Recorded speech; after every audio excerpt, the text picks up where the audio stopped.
Saya akan membicarakan mengenai Konvensi Internasional Hak Sipil dan Politik ya, atau sering disebut International Covenant on Civil and Political Rights, atau bahasa Indonesia tadi itu Konvensi Internasional Hak Sipil dan Politik. Ini adalah salah satu perjanjian internasional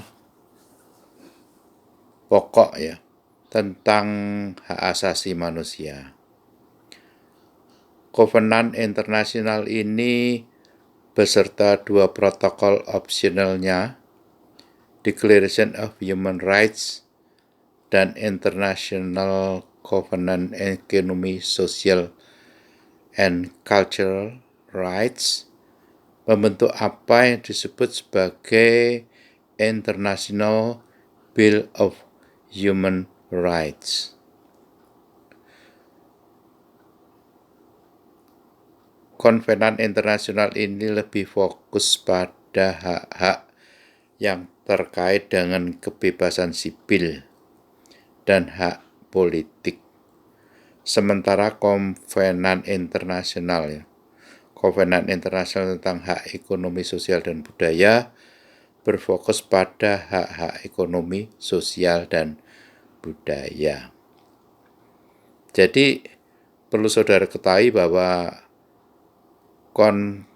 Kovenan internasional ini adalah merupakan perjanjian kesepakatan internasional yang dilakukan melalui Persatuan Bangsa-Bangsa.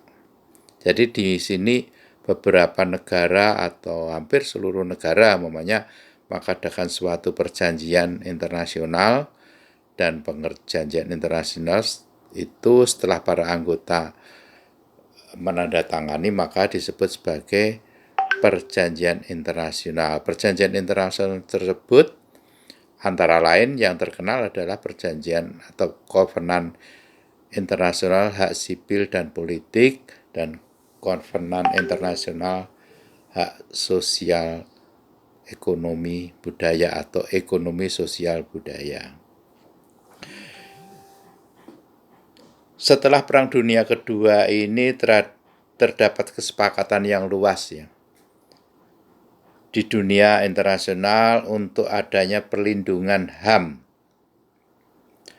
oleh masyarakat internasional.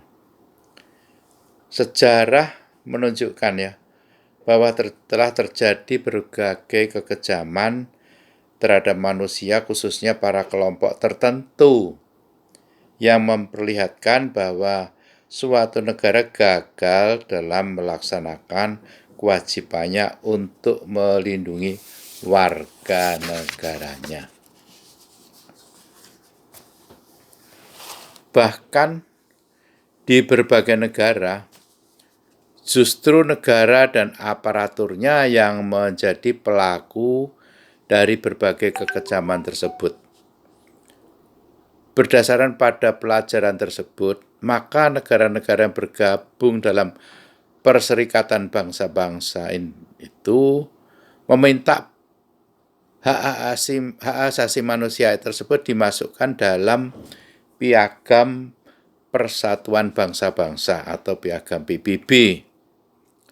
Langkah pertama yang dilakukan adalah menyusun Deklarasi Umum Hak Asasi Manusia yang telah diadopsi oleh Majelis Umum Perserikatan Bangsa-Bangsa pada tanggal 10 Desember 1948. Ya, biasa disebut sebagai